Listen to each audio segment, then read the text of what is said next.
Welcome to mega 9. Bhupalpally Rajalinga Murthy హత్య కేసులో మంత్రి కోమటిరెడ్డి వెంకటరెడ్డి హాట్ కామెంట్స్ చేశారు. రాజలింగమూర్తి హత్య బీఆర్ఎస్ హత్యా రాజకీయాలకు నిదర్శనమని అన్నారు. తాము చేసిన అక్రమాలు ఎక్కడ బయటకు వస్తాయో అని హత్యలు కూడా చేయిస్తున్నారని ఆయన ఆరోపించారు. రాజలింగం హత్యకు బీఆర్ఎస్ నేత గండ్ర వెంకటరమణ కారణమని ఆయన భార్య కూతురు చెబుతున్నారన్నారు. రాజలింగం హత్య కేసును సీజే సుమోటోగా స్వీకరించాలన్నారు. హత్య ఇష్యూ డైవర్ట్ చేయడానికి కృష్ణ వాటర్ గురించి మాట్లాడుతున్నారన్నారు. చట్టం ముందు అందరూ సమానమేనని, విచారణ తప్పకుండా జరుగుతుందని తెలిపారు. ఈ కేసు కూడా మొన్న కూడా 11/2/2025 మన ఫిబ్రవరి 11 రోజు కూడా హియరింగ్ ఉండే డిస్ట్రిక్ట్ సెషన్ జడ్జి భూపాలపల్లి దగ్గర.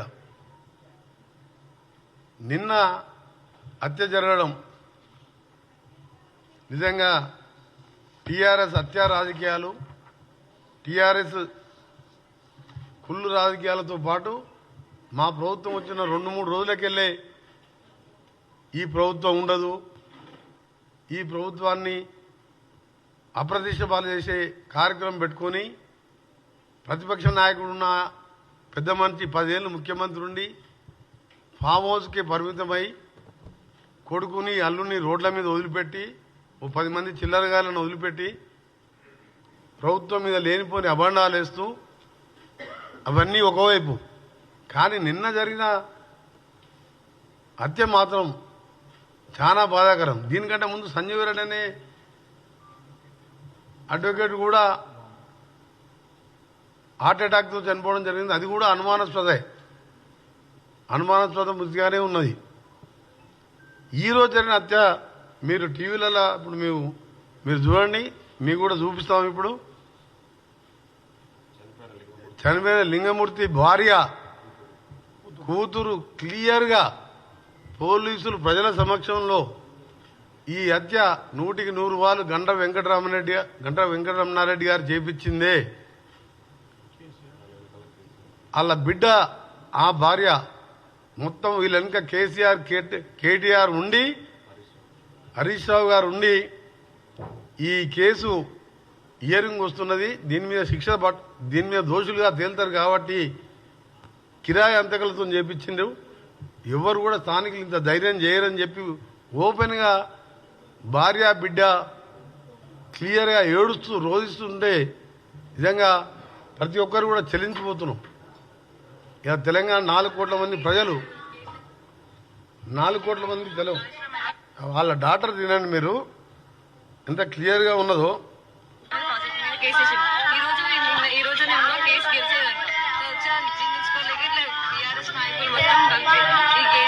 కేటీఆర్ కి పెట్టిన వీళ్ళ నుంచి గంట నుంచి ఇక్కడ ఉండాలి, ఇక్కడ ఉన్న వాళ్ళకి వాళ్ళకి సీన్ లేదు. వాళ్ళు ఇక్కడ పెట్టించి వాళ్ళంతా ఇట్లా చంపిస్తుంటారు. వాళ్ళు మాత్రం ఎంతకాలం ఇంకేమన్నా మళ్ళీ ఇంకేమంటారా? క్లారిటీ వచ్చిందా మళ్ళీ మీకు? కేటీఆర్ కాళేశ్వరం మెగాడి ప్రాజెక్ట్ మీద కేసు ఈ రోజు కేసు గెలిచేదంట. జీర్ణించుకోలేక ఇట్లా బీఆర్ఎస్ నాయకులు మొత్తం కలిపి ఈ కేటీఆర్ కి పెట్టిన వీళ్ళ నుంచి గంట నుంచి ఇక్కడ ఉండాలి, ఇక్కడ ఉన్న వాళ్ళకి వాళ్ళకి సీన్ లేదు. వాళ్ళు ఇక్కడ పెట్టించి వాళ్ళంతా ఇట్లా చంపిస్తుంటారు. వాళ్ళు మాత్రం ఎంతకాలం కేసీఆర్ కేటీఆర్ హరీష్ రావు వీళ్ళ మీద కేసు వేసినందుకు కక్ష కట్టి కార్యక్రమం చేసిందని చెప్పి ఆ అమ్మాయి క్లియర్ కట్గా చెప్తున్న విషయం. సామాజిక కార్యకర్తకు ఎవరు ఉంటారు ఆయనకు శత్రువులు చెప్పండి మీరు? ఆయన ప్రజాధనం 1,00,000 కోట్లు దోసుక తిన్నారని చెప్పి కోర్టులో సీరియస్గా ఫైట్ చేస్తుండ్రు. ఇంత అన్యాయంగా ఎక్కడ చూడలే. అదొక టీఆర్ఎస్ పార్టీకే. ఆ రోజుల్లో నీళ్లు పోసుకొని పెట్రోల్ లాగా యాక్టింగ్ చేసుకుంటూ అగ్గిపెట్టి దొరకలేదని చెప్పి అమాయకులని, ఆ రోజు అమాయకుల యువకులనికి చావడానికి కారకులైండ్రు. ఆ తర్వాత తెలంగాణ ఇంతమంది చనిపోతున్న కాంగ్రెస్ పార్టీ 4 కోట్ల మంది సకల జనుల సమ్మె చూసి తెలంగాణ రాష్ట్రాన్ని కాంగ్రెస్ పార్టీ సోనియా గాంధీ గారు ఇస్తే దాన్ని దళిత ముఖ్యమంత్రి అని చెప్పి రకరకాలుగా ప్రజలను మోసం చేసి అధికారంలోకి వచ్చి 10 ఏళ్ళు దోసుకొని ఆ దోపిడి బయటపడుతుంటే ఓర్వలేక హత్యలకు దిగజారిందంటే సిగ్గుతో తలదించుకోవాలి. వీళ్ళు నిజంగా ఈ తెలంగాణలో ఎట్లా పుట్టినా అర్థమవుతలేదు. మీరు పోయిన ఎన్నికల ముందు చూశాను, వామన్ రావు గారు అడ్వకేటు వాళ్ళ వైఫ్ నడి రోడ్డు మీద డే టైం మర్డర్ చేసిండ్రు. మర్డర్ చేసిన వ్యక్తి ఎవరో అందరికీ తెలుసు. అక్కడ అతని మీద కేసు పెట్టకుండా సిగ్గు లేకుండా అతనికే టికెట్ ఇచ్చింది, మళ్ళీ ఎమ్మెల్యే టికెట్. అక్కడ ఉండి ఆ రౌడీజం, మైనింగ్, శాండ్ మైనింగ్ అన్ని మాఫియాలు తయారు చేసుకుంటూ అక్కడ శ్రీధర్ బాబు గారిని కూడా ఆయన ఎవరు జోలికి పోయే వ్యక్తి కాదు. ఆయనను కూడా హత్య చేయించే ప్రయత్నం చేసిన వ్యక్తికి మళ్ళీ ఆయనకే టికెట్ ఇచ్చిండు. దేశమంతా రాష్ట్రం అంతా కోడే కూసింది. వామన్ రావు భార్య భర్తల హత్య కారకులు ఎవరు, ఆయనకే టికెట్ ఇచ్చిండు. మళ్ళా జనగాంలో ఓ జడ్పీ వైస్ చైర్మన్ భర్త ఎండిఓ గారిని, రామకృష్ణ గారిని మర్డర్ చేసిందని చెప్పి క్లియర్గా కమిషనర్, ఇప్పుడున్న హైడ్రా కమిషనర్ రంగనాథ్ గారి స్టేట్మెంట్ కూడా క్లియర్ కట్గా ఆ స్టేట్మెంట్ ఉంది. ఎవరు చెప్పించారు అంటే ఎటుపోతుంది తెలంగాణ? దీనికోసమైనా తెలంగాణ మనం తెచ్చుకున్నది. ఈరోజు అపహరించిన రోజే రామకృష్ణ హత్య, ఏది ఎండిఓ గారిది. క్లియర్ కట్గా భూ వివాదాలే కారణం. వరంగల్ సిపి ఏవి రంగనాథ్, బీఆర్ఎస్ నేత, జెడ్పీటీసీ భర్త గిరిపోయిన అంజయ్యే మాజీ ఎంపీడీఓ రామకృష్ణ హత్య సూత్రధారి. ఈ కిడ్నాప్, హత్య సుపారీ గ్యాంగ్ చేసింది ఈ అంజయ్య. హత్య కంటే ముందు బాంబను అని చెప్పి క్లియర్గా కమిషనర్ గారు స్టేట్మెంట్ ఇచ్చారు. ఈరోజు ఓపెన్గా గండ్ర వెంకటరమణారెడ్డి గారు ఆ రోజు మా పార్టీలో గెలిచి అమ్ముడు పోయి మళ్ళీ వాళ్ళ భార్యని టీఆర్ఎస్లో జడ్పీ చైర్మన్ చేసుకొని ఇవాళ కేటీఆర్, కేసీఆర్, హరీష్ రావు మాటలని ఒక మంచి వ్యక్తిని హత్య చేయించడాన్ని తీవ్రంగా ఖండించడమే కాదు, మేము ప్రభుత్వానికి కూడా డిమాండ్ చేస్తున్నాం. ప్రభుత్వంలో మంత్రిగా, అలాగే ఒక తెలంగాణ వాదిగా, ఎందుకంటే ఇది మంచి పద్ధతి కాదు. నువ్వు దోచుకున్న మాట వాస్తవం, అందరికీ తెలిసిందే. అది ఎన్డీఎస్ఏ వాళ్ళు చెప్పిండ్రు, కేంద్రం దాని మీద ఘోష్ కమిటీ చెప్పింది. ఇదే కాదు, పైన ఉన్న అన్నారం సుందీలో కూడా మేము గ్యారంటీ ఇవ్వలేము, ఎప్పుడు కూలిపోతావో అని చెప్పడం వాళ్ళ రిపోర్ట్ కూడా ఇచ్చిండ్రు. మరి ఇంత బరి తెగించి మాట్లాడుతుంటే నిజంగా మధ్యలో మీరు లగ్జర్లలో చూసిన కొడంగల్లో సాక్షాత్ డిస్ట్రిక్ట్ మేజిస్ట్రేట్, కలెక్టర్ అంటే డిస్ట్రిక్ట్ మేజిస్ట్రేట్, ఆయనని కేటీఆర్ గారు ఎవరైతే దాడి చేసిన సురేష్ అనే రౌడీ షీటరు 72 సార్లు ఫోన్లో మాట్లాడి అక్కడున్న మాజీ ఎమ్మెల్యేతో కలిసి కలెక్టర్ని కూడా దాడి చేసిండ్రు. వీళ్ళది ఒకటే, తెలంగాణ అభివృద్ధి కావద్దు, తెలంగాణకు నిధులు రావద్దు, కంపెనీలు రావద్దు, తెలంగాణలో రేపు స్కిల్ యూనివర్సిటీ కానీ, అమెజాన్ మన దావోస్లో 1,78,000 కోట్ల పెట్టుబడులు కానివ్వండి, మేము చేసే ఇందిరమ్మ ఇల్లు కానివ్వండి, 200 యూనిట్ల కరెంటు ఇవాళ 50 లక్షల కుటుంబాలకు ఇచ్చే కార్యక్రమం కానివ్వండి, ఆర్టీసీ ఉచిత ప్రయాణం కానివ్వండి, ఈయన ₹1,00,000 రుణమాఫీ అని చెప్పి 5 విడతలుగా ఇస్తే మేము ఇప్పటికే దాదాపు 70% మందికి 2 లక్షల రుణమాఫీ చేసి దేశంలోనే రికార్డు సృష్టించిన మా ముఖ్యమంత్రి గారు. ఆర్థిక పరిస్థితి బాగాలేకపోయినా ఆయన పౌడర్ సోకులకు, ఆయన హంగామాలకు 7 లక్షల కోట్లు అప్పు చేస్తే 6,000 కోట్ల మిత్తి కట్టుకుంటూ 15వ తారీఖు వాళ్ళు జీతాలు ఇచ్చేది. పెన్షనర్స్కు, ఎంప్లాయీస్కి మేము 1వ తారీఖే శాలరీస్ ఇస్తున్నాం. ఇన్ని కార్యక్రమాలు చేస్తూ ఇంకా కూడా చేయవలసిన కార్యక్రమాన్ని చేయాలని చెప్పి పట్టుదలతోని మా ముఖ్యమంత్రి గారు ముందుకు పోతుంటే దీన్ని ఈ విధంగా రాజలింగమూర్తి గారిని హత్య చేయడం క్లియర్ కట్గా ఉన్నది. హరీష్ రావు గారు ఇప్పుడు ఏదో టీవీలో చూసినా నాగాన్ సార్ కృష్ణా నీళ్ళ మీద మాట్లాడుతున్నాడు. ఏమేమో నువ్వు మనిషి మానవత్వం ఉందను, మానవత్వం ఉన్న మనిషివేనా? నీ ఎక్స్ఎమ్మెల్యే జడ్పీ చైర్మన్ భర్త చంపిండని చెప్పి భార్య భర్తను ముడుతుండే వాడిని వెంటనే పార్టీకి వెళ్ళి సస్పెండ్ చేసి లొంగిపోమని చెప్పేది పోయి డైవర్ట్ చేస్తాను. కానీ కృష్ణా వాటర్, ఎవడు కృష్ణా వాటర్ కారణం? మా నల్గొండ జిల్లాలో సాగర్లో ఉన్నది. ఆ రోజు నీటి వాటర్ పంచుకున్నప్పుడు ఆంధ్రాకి ఎక్కువ ఒప్పుకున్నది రాసిచ్చింది వీళ్ళు. ఆ నల్లగొండని మహబూబ్నగర్ని ఎండబెట్టినందుకే ఆ 2 జిల్లాలో ఒక్కొక్క సీటుకే పరిమితమైండు. మా ఒక్కొక్క ఎమ్మెల్యే 60-70 వేలతో గెలిచిండ్రు. మొత్తం ముంచినావు జగన్మోహన్ రెడ్డితో, ఆయనతో దోస్తాన్ చేసుకుంటా ఆయనని ప్రగతి భవన్లో కూర్చోబెట్టుకొని నాశనం చేసింది నువ్వే. శ్రీశైలం సాగర్ నీళ్ళన్నీ కూడా వాళ్ళకి పెట్టింది, దోషపెట్టింది నువ్వే.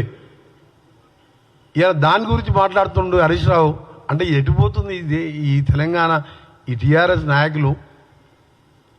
ఆ రోజు నువ్వు అగ్గిపెట్టి దొరకలే, పెట్రోల్ దొరికింది, కానీ ఆ రోజు అంతమందిని మా శ్రీకాంత్ ఎంతోమంది చంపినావు. ఇవాళ ప్రశ్నించినందుకు, అవినీతి మీద ప్రశ్నిస్తే చంపేస్తావా? ఎంతమంది చంపుకుంటూ పోతారు మీరు? మీ గొర్రెల స్కామ్ కానీ అన్ని స్కామ్ అందరినీ చంపుతారా?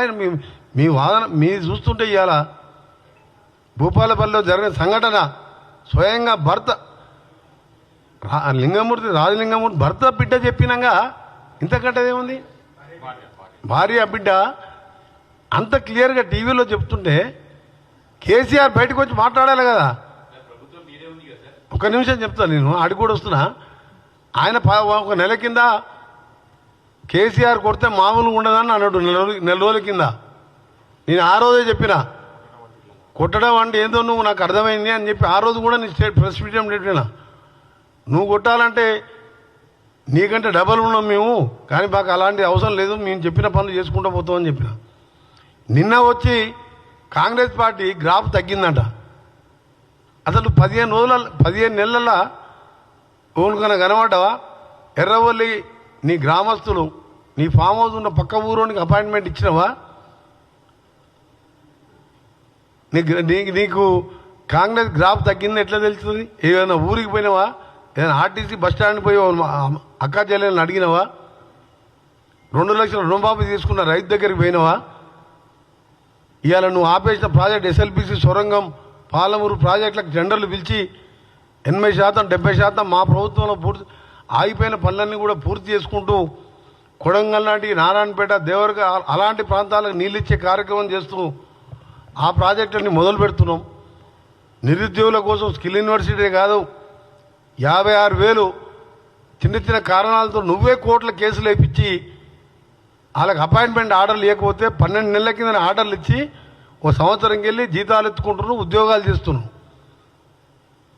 ఏమైనా అంటే అన్ని మేమే రెడీ చేసి పెట్టినావు. అన్నీ రెడీ చేసి పెడితే నీకు ఆర్డర్ ఇస్తానికే నీకు టైం లేదా? నీకు అప్పుడు అన్నీ సాల్వ్ చేసుకుంటూ ముందుకు పోతుంటే ఈ ప్రభుత్వాన్ని నిన్న ఆయన మాట్లాడుతూ గ్రాఫ్ తగ్గిందంట. గ్రాఫ్ తగ్గిందంటే ఏంది? ఇట్లా మర్డర్లు చేపించి ఇలాంటి హత్యా రాజకీయాలు చేపించుకుంటూ నీ కొడుకు, నీ పేరు, ఆ పేరు డైరెక్ట్ వాళ్ళ బిడ్డే చెప్తుంది కదా. ఇక చాలా అప్రూవ్, ఇంకేం కావాలి మీకు? అందుకనే మీ ఒకటే చాలా బాధ ఉదయంతో చెప్తున్నాం. మీ ఎమ్మెల్యేలను కానీ మినిస్టర్లను కానీ సామాన్య ప్రజలంతా కూడా ఇవాళ దాన్ని మీరందరూ కూడా చూసిండ్రు. ఈ పార్టీ మీ వచ్చినప్పటికెళ్ళి వచ్చిన 2వ రోజు 3వ రోజుకెళ్ళి మా మీద ఈ గవర్నమెంట్ ఉండదు, ఈ గవర్నమెంట్ ఉండదు అంటే ప్రజా పోరాటాలు మా తప్పప్పులు చూసి పోరాటం చేసి ప్రతిపక్ష నాయకుడు అసెంబ్లీకి వస్తాడేమో అనుకున్నాం. ఒక్కసారి అసెంబ్లీకి రాలే. ఫామ్ హౌస్లో ఒకసారి, నిన్నొకసారి కనబడ్డాడు. ప్రతిపక్ష నాయకుడు అంటే ముఖ్యమంత్రి తర్వాత ఎక్కువ బాధ్యత ఉన్న నాయకుడు ప్రతిపక్ష నాయకుడు. ఒక్కసారి ప్రజల సమస్యల మీద మేము చేసే మంచి చెడ్లు, ఇది మంచి ఎట్లా కాదు ఇట్లా పోనీ ఎప్పుడన్నా 5 ఎమ్మెల్యేలు ఉన్న మా బట్టి గారు ఒక్కరోజు ఆబ్సెంట్ కాకుండా ఒంటరి పోరాటం చేసిండు 5తోని. ప్రతిపక్ష నాయకుడు పాత్ర పోషించావు, మా గ్రాఫ్ తగ్గిందంట. అంటే నువ్వు హత్యలు చేపించి కాంగ్రెస్ గారిని గ్రాఫ్ కాదు కదా, కాంగ్రెస్ పార్టీని నువ్వు ఏమేమి ఏం చేయలేవు. ఈ హత్యలు కిరాయి హత్యలు చేపించవలసింది తప్ప నీతో ఏం కాదు. దీన్ని కూడా మేము సహించేయలేదు. ప్రజలందరూ కూడా గమనిస్తున్నారు. ఒకటే చెప్తున్నాం మీకు, మళ్ళా వెంటనే మీ పార్టీ ఎక్స్ఎమ్మెల్యే అయిన గండ వెంకటరామనాయుడుతో పాటు మా ముఖ్యమంత్రి గారికి మేము కూడా కోరుతాం. మంత్రిగా ఉన్నా మా ముఖ్యమంత్రి గారిని కూడా దీన్ని వారు కూడా సీరియస్గా తీసుకుంటారు. ఎందుకంటే ఎట్టి పరిస్థితుల్లో ఆ రోజు కలెక్టర్ మీద దాడి చేసిన కేసులో కూడా ఏ విధంగా జరిగిందో, ఎన్నిసార్లు ఫోన్ మాట్లాడుకున్నారో. ఎట్టి బదులు వదిలిపెట్టే ప్రసక్తి లేదు. ప్రభుత్వం చాలా స్ట్రిక్ట్గా వ్యవహరిస్తుంది. మళ్ళా కూడా రిక్వెస్ట్ చేస్తున్నాం, సిబిసిఐడి ఎంక్వైరీ చేసి, ఇంటెలిజెన్స్ అంటే కిరాయి హత్యలతోని ఈ ఉదయం పార్టీ ఆఫీసులో పార్టీ మీటింగ్ పెట్టి సంవత్సరం అంట ఆయన సిల్వర్ జూబ్లీ సెలబ్రేషను సంవత్సరం చేసుకుంటాడంట. మీరు చూసింది అదన్నా సిల్వర్ జూబ్లీ సెలబ్రేషన్ సంవత్సరం చేసుకుంటానికి నువ్వు ఏం ఘనకార్యం చేసినావు? దోసుకున్నావు కాళేశ్వరం పేరు మీద, దళిత ముఖ్యమంత్రి పేరు మీద మోసం చేసినావు, దళితుల్ని డబుల్ బెడ్రూమ్ మీద మోసం చేసినావు, ఒక ఉద్యోగం ఇవ్వలేదు. వామన్ రావు భార్యాభర్త లాంటి వాళ్ళని అమ్మి ఎదురు తిరిగితే చంపేపించినావు నీ ఎమ్మెల్యేలతోని, ఇవాళ నీ ఎక్స్ఎమ్మెల్యేలతో. ఇవాళ మళ్ళా ఈరోజు రాజలింగమూర్తిని పుట్టన పెట్టుకున్నావు. చాలా సీరియస్గా చెప్తున్నాం, హత్యా రాజకీయాలు మానుకోండి. రాజకీయాల్లో హింసకు తావులేదు. మీరు ఇంకా ఏదో ఎలక్షన్లు వచ్చేసినట్టు ఆయన ముఖ్యమంత్రి అయినట్టే ఫీల్ అవుతావు. ఇంకా 4 ఏళ్ళు ఉన్నాయి. నువ్వు 6 నెలల తర్వాత ఓడిపోయిన తర్వాత 6 నెలలు ఫామ్ హౌస్లో పండుకొని పార్లమెంట్ ఎన్నికల్లో మొత్తం తిరిగినావు కదా, ఊరూరు తిరిగినావు కదా. మరి ఎందుకు 16 సీట్లలో గుండు 0 వచ్చింది నీకు? నీ గజ్వేల్లో కూడా మైనస్ వచ్చింది కదా, నీ కొడుకున్న సిరిసిల్ల కూడా 6,000 మైనస్ వచ్చింది కదా, సిద్దిపేటలో కూడా ఆడికాడికే వచ్చినాయి ఓట్లు ఈక్వల్గా. ఎంక్వైరీ చేయాలి. సిబిసిఐడి ఎంక్వైరీతో పాటు 24 అవర్స్లోనే క్లియర్గా నిందితులని వాళ్ళ భార్యనే అందరి ప్రజల ముందర వేలాది మంది సమక్షంలో చెప్పింది కాబట్టి ఇమీడియట్గా అరెస్ట్ చేయాలనే మా డిమాండ్తో పాటు కేసీఆర్కి చెప్తున్నాం, నువ్వు చరిత్ర ఈనుగా మిగిలిపోతావు. ఆ రోజు దొంగ దీక్షలు చేసి తెలంగాణ నువ్వు తెచ్చుకున్నట్టు దళిత ముఖ్యమంత్రి అని చెప్పి లక్షలు దోసుకున్నావు. ఇవాళ అమాయకులైన దోపిడి ఎదిరించి కోర్టులో కొడుతున్న వాళ్ళని మర్డర్ చేపిస్తున్నావు. దీనికి తప్పకుండా దేవుడు ఉన్నాడు, పైన ప్రజలు ఉన్నారు. ఇలాంటి మానుకోమని చెప్పి మీ స్వచ్ఛందంగా మీ ఎక్స్ఎమ్మెల్యేని సరెండర్ కమ్మని, దాంతోపాటు మా ముఖ్యమంత్రి గారిని కూడా కలుస్తాం. మా ముఖ్యమంత్రి గారు ఆల్రెడీ దీన్ని ఇంటెలిజెన్స్ కానీ పోలీసు వాళ్ళు చట్టం దాని పని దాన్ని చేసుకుంటుంది. ఇవాళ మేము డిమాండ్ చేసేది ఒకటి కాదు 2 కాదు, కలెక్టర్నే ఏకంగా కలెక్టర్ని కూడా మర్డర్ చేయడానికే పోయిండ్రు మీరు. కేసీఆర్ మీద కేసు వేస్తే వాడిని చంపేసిండ్రు రాజలింగమూర్తిని. అంటే ఏం చేద్దాం అనుకుంటారు మీరు తెలంగాణని? తప్పకుండా కఠినమైన చర్యలు తీసుకొని ఎంత పెద్దవారు ఉన్నా సరే శిక్షిస్తాం. మేము రేపు పొద్దున ముఖ్యమంత్రి గారు కూడా దీన్ని ఇప్పటికే డీటెయిల్గా ఎంక్వైరీ, రాత్రికి వెళ్ళి ఎంక్వైరీ కూడా నడుస్తుంది. ఇప్పుడు వాళ్ళ భార్య బిడ్డ వాంగ్మూలం కూడా ఇచ్చింది కాబట్టి దోషులను వెంటనే అరెస్ట్ చేసి కఠినంగా ఫాస్ట్ ట్రాక్ కోర్టుపై శిక్ష పడేలా చేయాలని మా డిమాండ్. దాంతోపాటు ఈ దోపిడీలో కూడా వీళ్ళు జైలు పోవడం ఖాయమని చెప్పి మరొకసారి మీ ద్వారా తెలియజేస్తూ, తెలంగాణలో అలాగే రాజకీయాల్లో హింసకు తావులేదు. మీరు దమ్ముంటే మీరు చేసిన పనులు చెప్పుకోండి. మేము 15 నెలల్లో చేసిన పనులు చెప్తున్నాం. చేయబోయే 45 నెలల్లో చేయబోయే పనులు చూసి ఎవరు గెలుస్తారో ప్రజలు నిర్ణయిస్తారు. తప్పకుండా కాంగ్రెస్ పార్టీ ఉంటే నువ్వు ఎన్ని హత్యా రాజకీయాలు భయపడేది లేదు, కానీ అమాయకులను చంపడం మాత్రం తీవ్రంగా ఖండిస్తున్నాం. కేసీఆర్, కేటీఆర్, హరీష్ రావు, గండ్రం వెంకటరామరెడ్డి పేరు తీసుకున్నాడు, వాళ్ళని అరెస్ట్ చేయాలని డిమాండ్ చేస్తున్నాం. రేపు దీన్ని సుమోటోగా హైకోర్టు చీఫ్ జస్టిస్ గారిని, వారికి కూడా గౌరవ న్యాయమూర్తి కూడా రిక్వెస్ట్ చేస్తున్నాం. సుమోటోగా భార్య బిడ్డ స్టేట్మెంట్ తీసుకొని వారిని వెంటనే అరెస్ట్ చేయాలని కూడా డిమాండ్ చేస్తున్నాం. ఇంతకంటే సాక్ష్యం ఏం కావాలి చెప్పండి? ఇప్పుడు టీవీ చూడరాదు, లైవ్ టీవీ అన్ని టీవీలలో వస్తుంది. ఇప్పుడు మీకు వినిపించింది మొత్తం క్లారిటీ లేకుండా వచ్చు, మళ్ళా కావాలని పెద్ద స్క్రీన్ వినిపిస్తాం. ఇప్పుడు జరగంగానే ఏమని తెలుసా, అలా బిడ్డ ఏమంటుంది, స్థానికంగా ఉండే ఎవరు కూడా ఇంత ధైర్యం చేయరు, బయటికి వెళ్ళి కిరాయి మూటను తీసుకొని హత్య చేపించిందని క్లియర్ కట్గా వాళ్ళ డాక్టర్ చెప్పింది, వాళ్ళ భార్య చెప్పింది. అని మీరు అసలు నిజాన్ని బయట పెట్టేది, దాన్ని ఛేదించి బయట పెట్టేదే మా జర్నలిస్టు మిత్రులు, మీరు ఎంక్వైరీ చేసుకోండి. సాయంత్రం లోపల అక్కడ మీ రిపోర్టర్కి చెప్పండి, అలా భార్య బిడ్డలతో ఇంటర్వ్యూ తీసుకోండి. ఎవరన్నా ఆయనకు శత్రువులు ఉన్నా అంటే రాజలింగం ముందు ఒక మనిషి కూడా శత్రువులు లేరు ఆయనకు. ఎవరు చంపుతారు ఆయనని? అంత కిరాతకంగా ఎవరు చంపుతారు? కేసు మన 11/2 ఫిబ్రవరి 2 రోజు ఉండే మన డిస్టిక్ ప్రిన్సిపల్ జడ్జి దగ్గర. ఇంకెవరు ఆయన శత్రువులే లేనప్పుడు ఎవరు చంపుతారు చెప్పండి మీరు? ఆయనకు ఆస్తులు లేవు, పాస్తులు లేవు, ఏం లేదు, సామాజిక కార్యకర్త. అంటే చావు నోట్లో పోయి తలకాయ తెచ్చినాను. మరి చనిపోయిన వాళ్ళందరూ ఎడిపోయాడు. శ్రీకాంతాచారి చనిపోయి ఏమైండు? వాళ్ళ తల్లిని ఇప్పుడు నా దగ్గరికి వచ్చినప్పుడు ఇక ఇంటి దగ్గర ఉన్నది, పని ఉందంటే ఉండు మళ్ళీ వస్తున్నా అని చెప్పిన. ఆమె గురించి ఎందుకు మాట్లాడలేదు? నువ్వు నీ కుటుంబ సభ్యులు నీ బంధువులు దోసుక తిని ఇవాళ ఎదురు తిరిగితే చంపిస్తారా? పాపం తగిలిపోతారు చెప్తున్నా. మీరు తప్పకుండా చట్టపరంగా శిక్ష పడంగా ఫాస్ట్ ట్రాక్ కోర్టు ఏర్పాటు చేయాలని మా సీఎం గారికి కూడా డిమాండ్ చేస్తూ, గౌరవ న్యాయమూర్తులకు కూడా, ఎందుకంటే క్లియర్ కట్గా వాళ్ళ భార్య బిడ్డలే ఇస్తున్నారు. దాంతోపాటు సిబిసిఐడి ఎంక్వైరీ చేస్తారా, ఫాస్ట్ ట్రాక్గా సిట్ ఏర్పాటు చేస్తారా, చర్య తీసుకొని కేసీఆర్ కానీ ఎవరన్నా కానీ హత్య చేసినప్పుడు వదిలిపెట్టే ప్రసక్తే లేదు. వారి మీద చర్య తీసుకోవాలని మా డిమాండ్.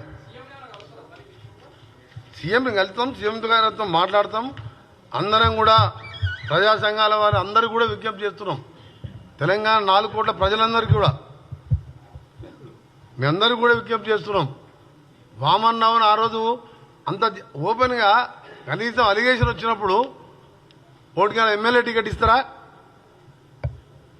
అలిగేషన్ వచ్చినా టికెట్ ఇవ్వకూడదు. అది ఆయన అలిగేషన్ ఏం కాదు, ఆయన డైరెక్ట్ పాత్రనే ఉన్నది ఆయనది. అంటే అంత బరి తెగించిండు, ఎట్లయినా ఓట్లు వేస్తాను నాకు ఒకటి. కానీ ఇంత తెగించి ఇవ్వాలవా? కోర్టులో న్యాయపరంగా కొట్లాడుతుంటే కోర్టులో తెలుసుకోవాలి. కోర్టుకు పోయినావు, హరీష్ రావు ఫోన్ ట్యాపింగ్ కోర్టుకు పోయినావు, కేటీఆర్ ఈడీ కేసులో కోర్టుకు పోయిన క్వాచ్ చేయాలని, కవిత కేసు పోయింది, జైలుకు పోయి వచ్చి బెయిల్ తెచ్చుకుంది. అట్లా కొట్లాడుకోరు మీరు న్యాయపరంగా. కానీ చంపించడం ఏంది? మీరు మనుషులు చేసే పనేనా? మృగాలు చేసే పనిది. గండ్ర వెంకటరామనారెడ్డితో పాటు వాళ్ళ భార్య బిడ్డ మరొకసారి వాంగ్మూలం తీసుకొని వెంటనే చర్యలు తీసుకోవాలని డిమాండ్ చేస్తున్నాం. కూడా సెక్రటరీ గౌడ్ అయినా సరే ఇంకెవరు వచ్చినా తప్పకుండా మేము రక్షణ కల్పిస్తాం. ఎందుకంటే మా కలెక్టర్ గారి మీదనే ఒక నిజాయితీపరుడైన కలెక్టర్, ఆయన భద్రాచలం ఐటీడీఏ పీఓగా ఉండే, నేను అక్కడ ఖమ్మం ఇన్ఛార్జ్ మినిస్టర్, వద్దన్నా కానీ చెర్ల అంటే ఛత్తీస్గఢ్ బార్డర్ ఊళ్ళలోకి పోయి, మా బార్డర్ ఊళ్ళలోకి పోయి నక్సలైట్లకు భయపడకుండా సేవ చేసిన వ్యక్తి ప్రతీక్ జైన్. ఆయన మీద కూడా దాడి చేసిండు. దుర్మార్గు రౌడీ షీట్ అని పెట్టి 72 సార్లు కేటీఆర్ ఫోన్లో మాట్లాడు. అందుకని ఆ అమ్మాయి చెప్తుంది కేటీఆర్ హస్తం ఉందని క్లియర్గా చెప్తుంది. అది కాదు, అవన్నీ వస్తారు. సామాజిక కార్యకర్తని చంపుతారని అనుకుంటారా? అది యూపీ లాంటి రాష్ట్రంలో దేశంలో ఎక్కడ లేదు, ప్రపంచంలో. లీగల్ కొట్లాడాలి. మనిషిని చంపిస్తే ఆ మనిషిని దేవుడు కూడా వాపస్ తీసుకురాలేనండి. లక్షల కోట్లు పోతే కూడా సంపాదించుకోవచ్చు, కానీ మనిషిని కూడా తీసుకొస్తారు. పెళ్లిగాని అమ్మాయి ఉంది, అలా ఏడుస్తుంటే మన కళ్ళలో నీళ్ళు వస్తలేవా? మన కుటుంబ సభ్యుని పోగొట్టుకుంటున్నాం, బాధపడుతున్నాం మేము. అంత ఓపెన్గా అన్నిసార్లు వాళ్ళు ఏం లేనిదే ఉట్టిలో చెప్తారు. వాళ్ళకి అనుమానం లేనిదే భార్య బిడ్డ చెప్తారా? కేసీఆర్, కేటీఆర్, హరీష్, గండ్ర వీళ్ళ పాత్ర ఉంది, కిరాయి అంతకులను తీసుకొని చంపించిందని. వీళ్ళిద్ద కోర్టులో మేము లీగల్గా కవిత, కేటీఆర్, హరీష్ రావు లీగల్ కొట్లాడుతున్నాం. కేసీఆర్ కూడా కోర్టుకు పోయింది దీని మీద. ఆయన కూడా అప్పీల్ చేసుకున్నాడు, క్యాష్ చేయాలని, స్టే చేయాలని, ఎంక్వైరీ చేయొద్దని. అట్లా కొట్లాడుతున్నాను అనుకున్నాను. ఇంత రాక్షసంగా ప్రవర్తిస్తానని మాకు తెలిసి ఉంటే తప్పకుండా ఇక ముందు ఇలాంటి వారికి గుర్తించి వాళ్ళని కూడా అప్రోచ్ కమ్మంటున్నాం. మా దృష్టికి వచ్చిన వాళ్ళు మాకు అప్లికేషన్ పెట్టినా ఇంటెలిజెన్స్ వాళ్ళతో ఎంక్వైరీ చేయించి వాళ్ళకు రక్షణ కల్పిస్తాం. మా ముఖ్యమంత్రి గారు దాని మీద స్ట్రిక్ట్గా ఉన్నాడు. ఆయన ఫస్ట్కి వెళ్ళే చెప్తున్నాడు, గంజాయి కానీ దేని మీద కానీ రౌడీజం కానీ స్ట్రిక్ట్గా ఉండాలన్నదే మా ప్రభుత్వం, మా ముఖ్యమంత్రి గారి లక్ష్యం.